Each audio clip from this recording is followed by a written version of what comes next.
ঝালকাঠির ৩৮টি বেইলি সেতু দিয়ে জীবনের ঝুঁকি নিয়ে চলাচল করছে হাজারো মানুষ। দীর্ঘদিনের পুরাতন এই সেতুগুলো জোড়াতালি দিয়ে সচল রাখা হলেও কদিন যেতে না যেতেই আবারও যান চলাচলের অনুপযোগী হয়ে পড়ছে। সড়ক বিভাগের কর্মকর্তারা বলছেন, উন্নয়ন প্রকল্প প্রস্তাব বাস্তবায়ন হলে সেতুগুলো দ্রুতই নির্মাণ করা হবে। তরুণ সরকারের তথ্য ছবিতে প্রতিবেদন। শিয়া বাটার ও ভিটামিন ই সমৃদ্ধ Lily glam beauty soap. Lily, always beautiful. Barishal Khulna আঞ্চলিক মহাসড়কের ঝালকাঠির বাসুন্ডা নদীর ওপর নির্মিত বেইলি সেতু দিয়ে প্রতিদিন দক্ষিণ পশ্চিমাঞ্চলের হাজারো যানবাহন চলাচল করে। চালকরা জানান, ঝুঁকিপূর্ণ এই সেতু দিয়ে প্রতিদিনই পার হচ্ছে যাত্রীবাহী বাস ও ট্রাক।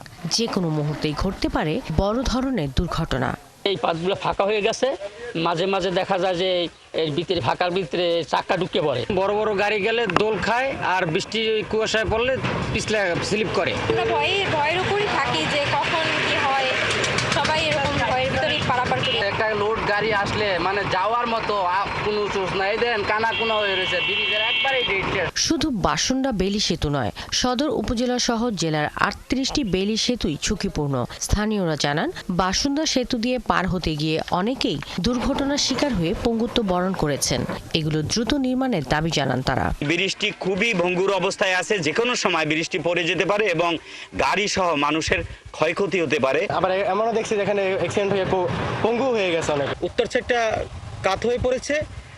এমতো অবস্থায় এই ব্রিজটা যদি সংস্কার প্লাস নতুনভাবে হয়, তাহলে আমরা যাত্রী যারা আছি সবাই প্রতিনিয়ত যেতে কোনো সমস্যা হবে না। সড়ক ও জনপথ বিভাগের প্রকৌশলী জানান, প্রকল্প বাস্তবায়নের কাজ চলমান রয়েছে। অনুমোদন পেলেই নতুন সেতু ও কালভার্ট নির্মাণ করা হবে। আমাদের কিছু পিএমপি মেজর প্রোগ্রামের মাধ্যমে কিছু সেতু রিপ্লেসমেন্টের জন্য আমরা শীঘ্রই ওয়ার্ক অর্ডার দিব। এছাড়া আমরা মাইনর প্রোগ্রামের মাধ্যমে বেইলি সেতুর কাজ যাতে করে রিপেয়ার কাজগুলো দ্রুত শেষ হয় সে ব্যবস্থা সম্পন্ন করছি। খালবিল নদীনালা বেষ্টিত ঝালকাঠির প্রত্যন্ত এলাকা থেকে সড়ক পথে সারা দেশের সাথে যোগাযোগ স্থাপনে ৮০ দশকে নির্মিত হয় এই সেতুগুলো। শাকিলা শম্পা, ৭১।